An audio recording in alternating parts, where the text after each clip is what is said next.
Hi, I'm Mikey, and in this video, I'm just gonna go over a few language tips, point out some things that enable us to have more authority over our decisions because of our ability to think and use language in ways to get there. This concept is not new to me. I've seen it in a lot of different ways, but this example that I have was from a YouTube comment that I was reading. The person who made the comment obviously cared about making a change. I could feel the energy there, was inspired to do something, but I recognized that the language was keeping them stuck. The comment said something like this: I'm choosing to stay stuck, like recognizing that that's what they've been doing.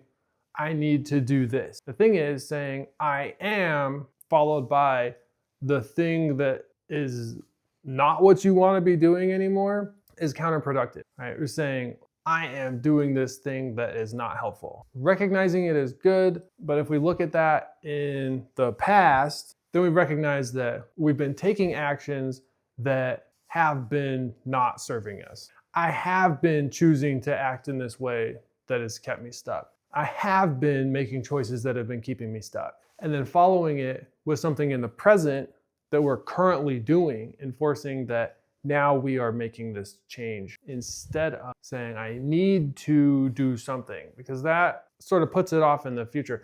Technically, it's present tense. I currently need to, but do something in the future.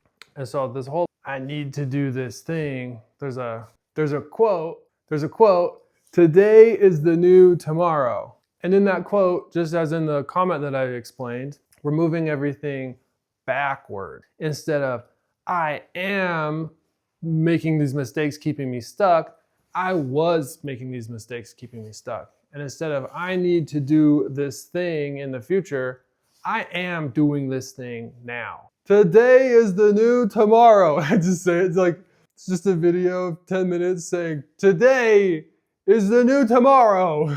In my sorting out some of these things here, I just noticed another one that I caught myself doing, saying I had to do whatever, and I immediately caught it. I don't have to do anything. I didn't have to do anything. I made some decisions that now I would make different decisions.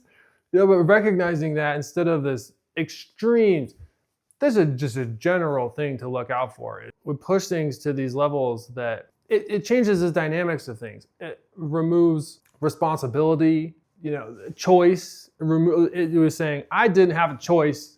This is what I had to do. It's like, that's not true and not helpful. Okay?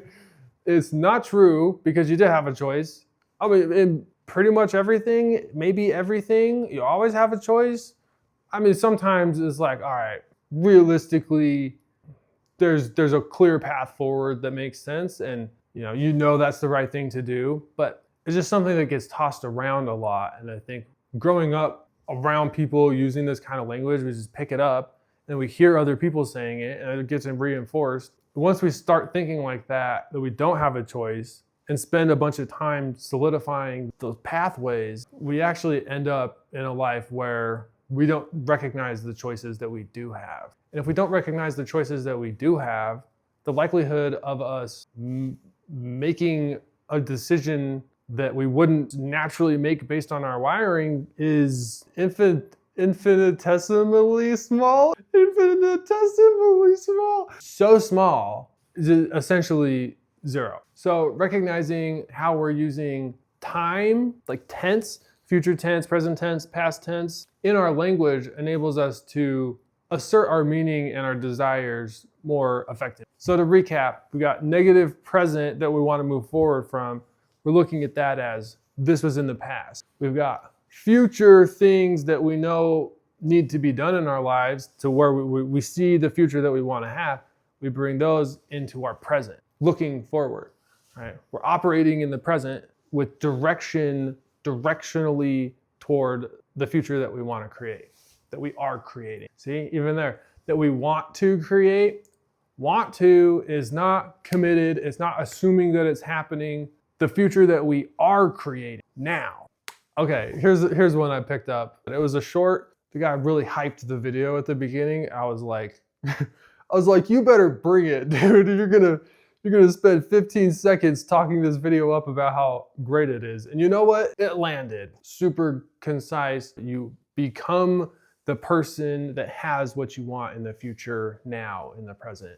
The concept was thinking that, okay, you play the lottery, it's $200 million is what he said. It's a bunch of money, whatever. Play the lottery, you win, you find out when you go to, turn the thing in, whatever, they go, okay, well, you'll get the money in a month. So you know that you have this coming. You are now $200 million richer.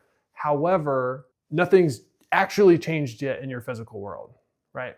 But you are that person who has that thing in the future. How do you act? How do you feel? How do you treat people? How do you carry yourself? What do you do with your time? What are you thinking about?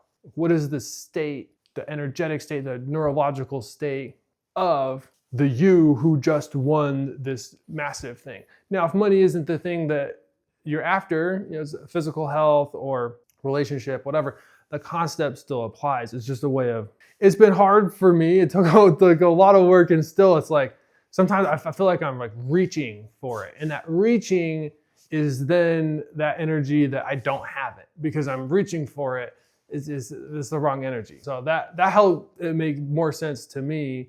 It's just something to consider in your language with all of this stuff, right?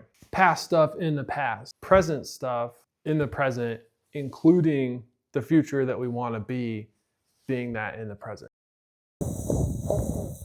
Some ASMR.